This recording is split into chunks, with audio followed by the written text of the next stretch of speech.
यश्छन्दसां ऋषभो विश्वरूपः छन्दोभ्यो अध्यमृतात् संबभूव समेन्द्रो मेधया स्पृणोतु अमृतस्य देवधारणो भूयासं शरीरं मे विचर्षणं जिह्वामि मधुमत्तमा कर्णाभ्यां भूरि विश्रुवं ब्रह्मणः कोशोऽसि मेधया पिहितः श्रुतं मे गोपाय। यह छंदसाम ऋषभो, ये जो ऋषभ कहते हैं श्रेष्ठ, ग्रेट। किसका ग्रेट? छंदसाम, छंद कहते हैं वेदों को। वैसे तो छंद मीटर्स होता है गायत्री, पर वेदों के वाक्य क्योंकि छंद में लिखे जाते हैं तो वेदों का दूसरा नाम छंद है। वेदों में जो सर्वश्रेष्ठ है, क्या सबसे ग्रेटेस्ट है? ऋषभ कहते हैं ग्रेटेस्ट। ओम, परमात्मा जिसको ओम कहा जाता है, वो जो ओम मतलब वो जो परमात्मा जिसको ओम जाना जाता है, जो कि विश्व रूप है, जिस जो ऑल परवेडिंग है, संसार में हर जगह कण कण में फैला हुआ है, वो परमात्मा छंदोभ्य अधि अमृतात् संबभूव। छंदोभ्य वेदों में से जो अमृत, नेक्टर, वेदों का नेक्टर क्या होता है? आत्मज्ञान, इसी को वेदांत कहते हैं। और नेक्टर क्या निकलेगा? अमृत।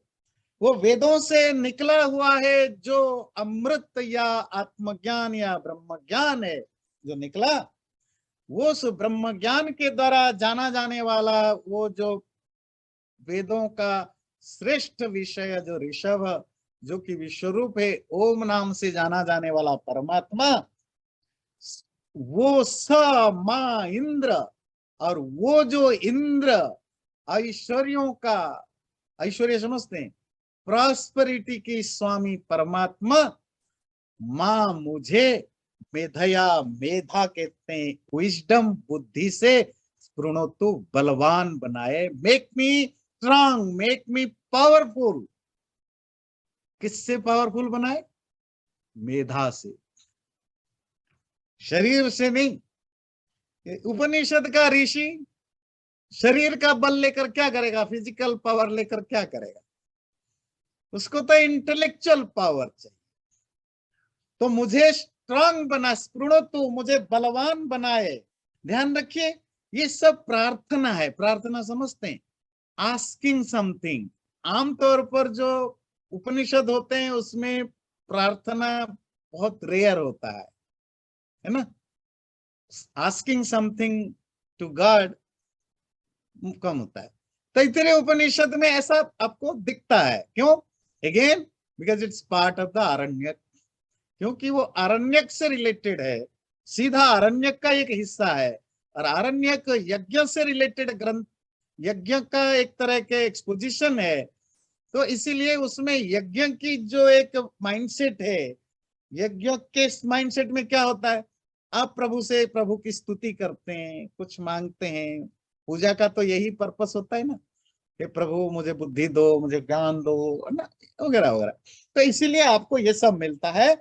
पर ये पहले चैप्टर में मिलता है, आगे जाकर के फिर टॉपिक बिल्कुल चेंज हो जाएगा, क्योंकि यज्ञ से धीरे धीरे, कर्मकांड से धीरे धीरे आते आते आते फिर धीरे धीरे एक्सक्लूसिवली वो ज्ञान कांड पर चला जाएगा। पर इट्स ये ट्रांजिशन है ना? तैत्तिरीय उपनिषद, तैत्तिरीय आरण्य के 3 चैप्टर है, 7, 8, 9। तो 7 चैप्टर जो है वो आप पढ़ रहे हो शिक्षावल्ली। तो जो 8, 9 तक जाएंगे लेटर चैप्टर्स को, वहां स्पिरिचुअलिटी बढ़ेगी। वेदांत का आपको मैंने क्या अर्थ बताया था? अंत मतलब एंड। जैसे जैसे आप कंक्लूजन की ओर जाएंगे तो आप स्पिरिचुअलिटी बढ़ता जाएगा, है ना? बिगिनिंग तो आपको शरीर से ही होगा ना, संसारिक चीजों से होगा। तो अमृतस्य देव धारणो भूयासम, हे देव, दिव्य, डिवाइन, सबको प्रकाश करने वाला परमात्मा, मुझे अमृत को धारण करने वाला बन। मैं आई होल्ड दैट अमृत, मैं उस अमृत को धारण करने वाला बनूं। ये अमृत क्या होता है? नेक्टर। वही आत्मज्ञान का धारण करने वाला बनूं। शरीरम में विचर्षणम, मेरा शरीर मजबूत बने, स्वस्थ हेल्दी रहे। जिह्वा में मधुमत्तमा, मेरी जीभ हनी शहद से भी ज्यादा मीठी रहे, कर्णाभ्याम भूरी विश्रुवम, कानों से मैं भूरी बहुत ज्यादा सुनूं। पहले इतना ही समझ लीजिए, ये तीन चीजें, शरीर मेरा मजबूत बने, स्वस्थ बने, जीभ शहद से भी मीठी बने, कान से ज्यादा सुनो। तीन चीजें।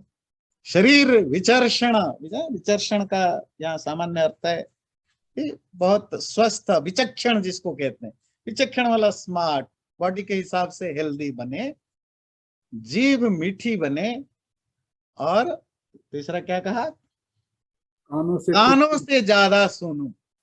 कानों से सुनने का मतलब, अगेन आप रिमेम्बर, वेद उपनिषद दर्शन शास्त्रों में जहां भी सुनना है ना, उसका अर्थ लिसन नहीं है, ज्ञान अर्जन करना, लर्निंग। क्योंकि प्राचीन काल में और कोई रास्ता नहीं था ना सीखने का, तो गुरु के सुनना होता था। तो मैं ज्यादा से ज्यादा पढ़ूं, आज की भाषा में कहूं तो मैं ज्यादा से ज्यादा पढ़ूं, ज्यादा से ज्यादा ज्ञान एक प्राप्त करूं।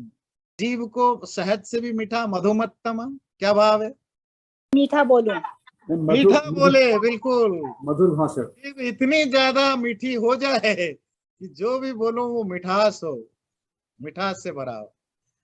और मिठास हमेशा, जो आजकल हम जीव की मिठास जैसा समझते हैं, जरूरी नहीं कि हमेशा दांत दिखा के और अच्छी अच्छी वो क्या कहते हैं वर्ड बोलना, ये जरूरी नहीं है। बात है कि जब आप अच्छे इंटेंशन के साथ कोई चीज बोलते हैं, with good intention, with good heart, है ना, और दूसरों को चोट ना पहुंचाने वाला शब्द यूज करते हैं, तो वो मिठास होता है ना। और दूसरा लास्ट क्या बोला, हाँ, मैं भूरी विश्रू, बहुत ज्यादा पढ़ूं लिखूं। कहाँ हम, देखिए हम अपने धर्म के नाम पर बच्चों को क्या सिखाते हैं, और हमारे धर्म में जो बेसिक चीजें आता है कि मैं बहुत पढ़ूं, बहुत लिखूं, बहुत सीखूं, बहुत पढ़ूं। वो यास्क की निरुक्त में एक सेंटेंस आता है कि भूरिश्रव ही भूरि प्रशस्यो भवति, मतलब जो जितना ज्यादा ज्ञानी जान पड़ता है, जितना ज्यादा पढ़ा लिखा होता है, उसको समाज में उतना सम्मान प्रशंसा मिलता है। क्या भाव है, इसीलिए खूब पढ़ो, खूब लिखो। पढ़ो लिखो इसलिए नहीं कि पैसा कमाना है, पैसा तो बाय बाय बाय मतलब प्रोडक्ट, बाय प्रोडक्ट होना चाहिए। पैसा कमाने के लिए मत पढ़ो, ज्ञान ज्ञान अर्जन करने के लिए पढ़ो। पैसा तो आएगा, पैसा तो चाहिए, पैसा तो चाहिए, और पैसा जब आप ज्ञानी बनोगे तो पैसा अपने आप आएगा, क्यों नहीं आएगा, पैसा तो आएगा। पर पैसे के लिए जब आप पढ़ते हो तो आपका पढ़ाई फिर ज्ञान नहीं होता है वो फिर नॉलेज नहीं रहता है ना। नहीं तो देखिए हमारे यहाँ ज्ञान को कितना इंपॉर्टेंस दिया जाता था, स्वाध्याय, हर चीज में कहा जाता है स्वाध्याय, सेल्फ स्टडी, ये जानना जरूरी है। तो वाणी को मीठी बनाओ, खूब पढ़ो लिखो, शरीर को स्वस्थ बनाओ। यही तो तीन चीजें चाहिए आपको, अगर शांति चाहिए, सुख चाहिए, हेल्दी रहो, मीठा बोलो, अब खूब ज्ञानी बनो, बाकी चीजें अपने आप हो जाएगा ब्रह्मणः कोशोस्ति मेधया पिहितः। हे मनुष्य, तुम ब्रह्म का कोश हो, स्लेट हो, मेधा से, यहाँ मेधा का भाव है जो मुंडन विजडम है, जो सांसारिक ज्ञान या सांसारिक बुद्धि से तुम कवर्ड हो चुका है, तुम्हारा बुद्धि, तुम ढक गए हो। श्रुतम में गोपाय, मेरी जो ज्ञान है, श्रुत है, वो मेरा गोपाय, रक्षा के लिए हो। हे मनुष्य, तुम ब्रह्म का कोश हो, कोश कहते हैं स्लेब, कवर। ब्रह्म कहाँ है, सब जगह है, तुम्हारे अंदर भी है, ये तो वेदांत दर्शन में भी आप पढ़ते हो। तो शरीर, मन, बुद्धि, ये सब क्या है, तो ब्रह्म का कोश है। मतलब ब्रह्म तुम्हारे अंदर है, तुम उसको कवर्ड करके बैठे हो, और तुम्हारा मन बाहरी दुनिया में है। मेधा, तुम्हारी जो मेधा है, जो सांसारिक बुद्धि से तुम ढके हुए हो, उसको हटाने की जरूरत है। और लास्ट लाइन है, मेरा जो ज्ञान है श्रुतम, वो जो मेरा ज्ञान है, श्रुतम मतलब anything which is heard, heard, listen, जो सुना गया है।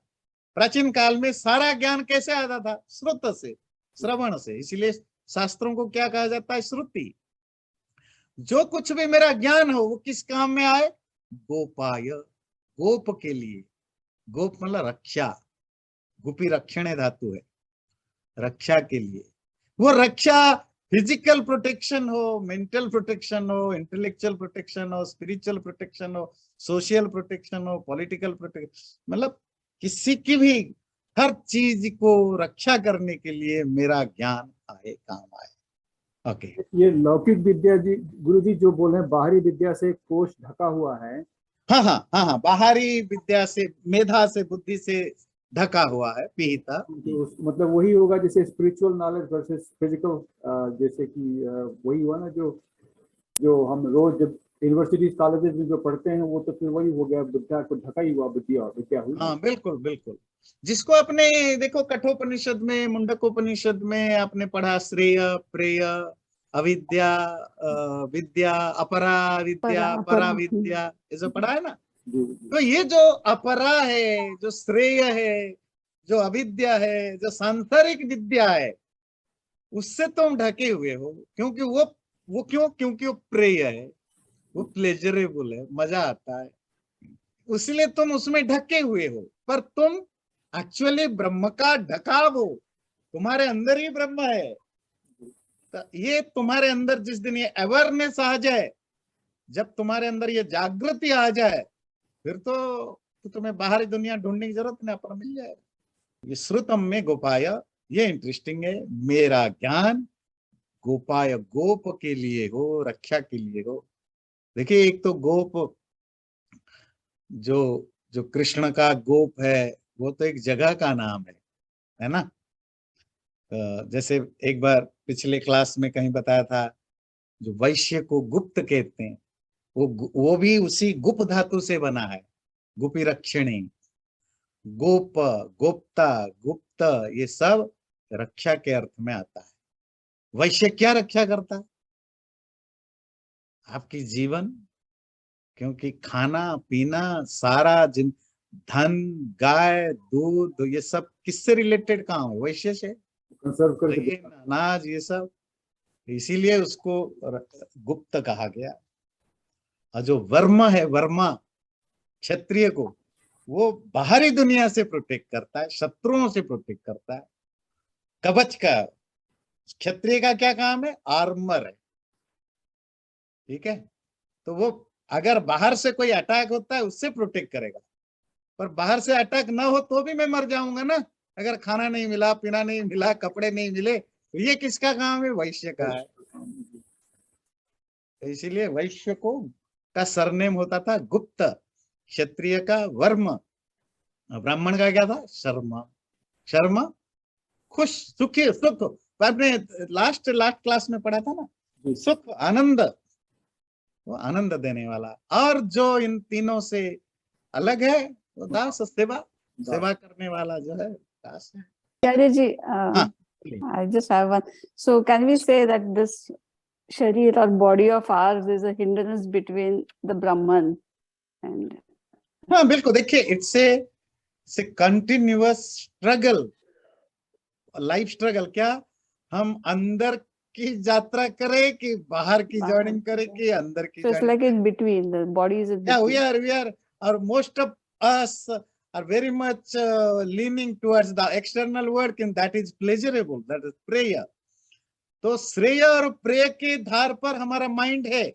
माइंड, इसको पतंजलि के योग दर्शन में महर्षि व्यास लिखते हैं कि भयतो वाहिनी चित्त परंपरा।